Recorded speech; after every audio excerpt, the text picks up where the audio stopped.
30-40 करोड़ रुपए लाया कहां से? हिंदुस्तान में हमारी शिक्षा की कॉपियां होगी। लोग इस चीज के बारे में ज्यादा चिंतित है कि 30-40 करोड़ रुपए लाया कहां से। जिसे बोल रहा है कि पहली बार स्कूल की शुरुआत करने जा रहा हूं मैं इतने निवेश में, जितने से जिंदगी में लोग अपने पूरे जीवन में ये सब करते हैं। जो 20-20 सालों से स्कूल चल रही है वहां से मैं शुरुआत करने जा रहा हूं।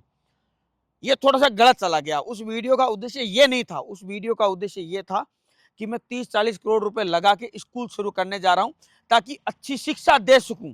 शिक्षा के क्षेत्र में इतना इन्वेस्टमेंट ज्यादातर लोग नहीं करते हैं क्योंकि उसको कमाई का जरिया मानते हैं। मैं कमाई का नहीं मान रहा हूं, चाहे मुझे कितना स्ट्रगल करना पड़े कल को ये कर्जा चुकाने के लिए, लेकिन आज मैं ये शुरुआत करने जा रहा हूं। ये जो सब चीजें बना रहा हूं ना, आप इसके बारे में कई मैंने कमेंट पढ़ा था कि अब पता नहीं सीबीआई को भेजना पड़ेगा, ईडी को भेजना पड़ेगा। सबका स्वागत है, कोई तकलीफ नहीं है।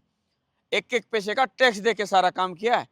और जो 2 नंबर के काम करते हैं ना, वो बखान नहीं करते हैं। मैं तो दिखा रहा हूं, सरेआम बोल रहा हूं आपको कितनी लागत आई है, और पूत के पग पालने में दिख जाते हैं। ये देखो पैर कितने अच्छे हैं, आप खुद देखो पूरी की पूरी सीढ़ियां कैसे ऊपर की तरफ जा रही है। मेरा उद्देश्य ये है आप सबको ये बताना कि एजुकेशन में लोग कमाई का जरिया है, मेरा कमाई का जरिया नहीं। जो मेरे पास बच्चे पढ़ेंगे उनको समझ में आ जाएगा। आप इस बात पे चर्चा करो कि ये नया क्या कर रहा है। ज्यादातर स्कूलों में आपने देखिए कि लोहे की खिड़कियों में छोटा हल्का सा शीशा लगा रहता है और बाहर से साउंड आता रहता है। मैं sound proof classroom, digital classroom, unique classroom, theme वाले क्लासरूम, मतलब जिस क्लास में बच्चा है उसके हिसाब से वहां का क्लासरूम उसकी मेंटेलिटी के हिसाब से डिजाइन होगा। ये सब चीजें नहीं होगी और कोई कॉपी भी नहीं कर पाएगा। हाँ, ऐसे तो खूब स्कूल हमारी कॉपी करेगी, लेकिन कई ऐसी चीजें होंगी जिनकी कॉपी नहीं कर पाएंगे। जैसे स्कूल के साथ फिटनेस, उसकी कोई कॉपी नहीं। हमारे जब क्लासरूम तैयार होंगे ना, तब मैं बोल रहा हूँ एडमिशन मिलेंगे नहीं आपको, मेरी गारंटी है। ये पहला साल है जब मैं बोल रहा हूँ सामने आके कि आप जल्दी चाहिए, एडमिशन कराइए, अपना रजिस्ट्रेशन करिए। अभी मेरे पास मिलने का समय, आप मेरे से मिलिए। समय खोने के बाद अगले साल मेरी गारंटी है आप लोगों को इंतजार के लिए मैंने जैसे ये ऑफिस बनाई ना, आप यहाँ बैठोगे कि यार हमको थोड़ा सा टाइम मिल जाए, लेकिन मिलेगा नहीं। क्योंकि मेरा उद्देश्य पैसे कमाना है नहीं इस स्कूल से। हाँ, ये जरूर है कि जब हम अच्छा कार्य करते हैं तो उससे इनकम होती है, इनकम से ही सारी दुनिया चलती है। ये सब जो चीजें आज मैंने कमा के तो शुरू की है तो इनकम है, लेकिन मेरा उद्देश्य इससे बड़ा है। मैं चाहता हूं कि एजुकेशन में मैं बच्चों जो देखे ना, आप आगे चल के मेरे बच्चे कहां कहां तक जाएंगे, कैसे टैलेंटेड मैं बच्चे बनाऊंगा। और एक चीज और बोलता हूं कि अगर परसेंटेज बनाना है तो शहर में स्कूलें बहुत है। यदि आप चाहते हो कि बच्चे का सर्वांगीण विकास हो, वो उसका हर तरीके से विकास हो, तो इधर आना VCA में। बाकी अगर आप परसेंटेज के पीछे भागना है तो शहर में बहुत स्कूल है, तुम्हारे गांव शहरों में और भी स्कूलें होंगे और इससे बड़ी बड़ी स्कूलें होंगे। क्योंकि मैं परसेंटेज के पीछे भागने वाला नहीं हूँ। जिस बच्चे में जो काबिलियत होगी मैं उसको वही देने की कोशिश करूंगा। चाहे वो खेल में अच्छा तो खेल, संगीत में अच्छा तो संगीत, अगर वो रनिंग में अच्छा तो रनिंग, स्पोर्ट्स में अच्छा किसी में उसमें, अगर वो एजुकेशन में अच्छा तो उसके लिए एजुकेशन। यानी जिस क्षेत्र में वो अच्छा है मैं उसको उसी क्षेत्र में आगे ले जाने की कोशिश करूंगा।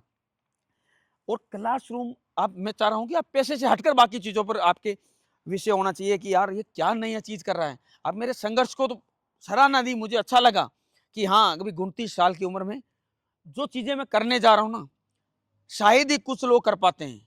और मैं इसलिए कर पा रहा हूं, जैसे मेरे को ज्यादातर लोग बोलते हैं कि तुम इतना इन्वेस्टमेंट कर रहे हो अंधे की तरह।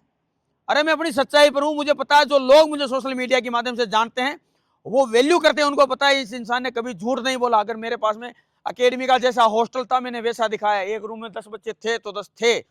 हमारा वहाँ खाने की व्यवस्था भी सही से नहीं थी तो वो भी मैंने दिखाई है कि बच्चे जमीन पे बैठ के खाते हैं, बारिश में बच्चे ऐसे खाते हैं। झूठ नहीं बोला। इसलिए आज मुझे बताया कि जब स्कूल की बारी आई, जब मैं चीजें दिखा रहा हूं तो लोगों को पता है कि यदि ये इंसान बोल रहा है तो ये सच बोल रहा है। ये जो चीजें बोल रहा है वो चीजें होगी। अगर मैं स्पोर्ट्स की बोल रहा हूँ तो बच्चे स्पोर्ट्स में मेरे आगे जाएंगे, नेशनल भी खेलेंगे और इंटरनेशनल भी खेलेंगे। अगर मैं एजुकेशन की बात कर रहा हूँ तो बिल्कुल क्लीन और सबसे शानदार एजुकेशन दूंगा इस क्षेत्र के। मैं अब तक की सबसे ऊपर लेवल की एजुकेशन की मैं जो दावा कर रहा हूँ ना करूंगा। और मैं नॉर्थ क्षेत्र की यहाँ की बात नहीं कर रहा, मैं तो ये बोल रहा हूँ हिंदुस्तान में हमारी शिक्षा की कॉपियां होगी। लोग बोलेंगे कि आपकी जैसी स्कूल अब हमारे वहां पे भी खुल रही है, आपकी जैसी, ये मेरी गारंटी है, मेरा दावा है। और मैं आपको बोल रहा हूं इस साल आपके लिए मैं स्वागत में पूरे फूल बिछाए बैठा हूं, कालीन बिछाए बैठा। आप जब भी आओ मेरे से मिलो, कोई तकलीफ नहीं है, मैं स्वागत करूंगा आपका। अगले साल आपकी मजबूरी हो जाएगी, अगले साल भी मैं बिठाऊंगा आपके लिए कालीन, लेकिन आपकी मजबूरियां ना हो गए कि यार पढ़ाना तो उसी स्कूल में चाहे कुछ भी हो जाए। ठीक है, तो इस साल मेरी रिक्वेस्ट रहेगी, अगली साल आपकी रहेगी। तो अब विचार आपका है। क्योंकि अभी जैसे मैंने बताया कि हमारे जैसे हॉस्टल मैंने दिखाया, अभी तो हॉस्टल दिखाया है, उसकी पूरी सुविधाएं अभी कंप्लीट भी नहीं हुई, लगभग 25 से 30 दिन लगेंगे टोटल कंप्लीट होने में। फिर भी 500 से ज़्यादा बच्चों के रजिस्ट्रेशन हो चुके हैं। तो मुझे तो लग रहा है जब 1 अप्रैल से सेशन शुरू होगा तो हम बोलेंगे हॉस्टल में हमारे सीट नहीं है। हमारी तो ये स्थिति आने वाली है। और वो इसलिए कि सच्चे इंसान को सब समर्थन करते हैं।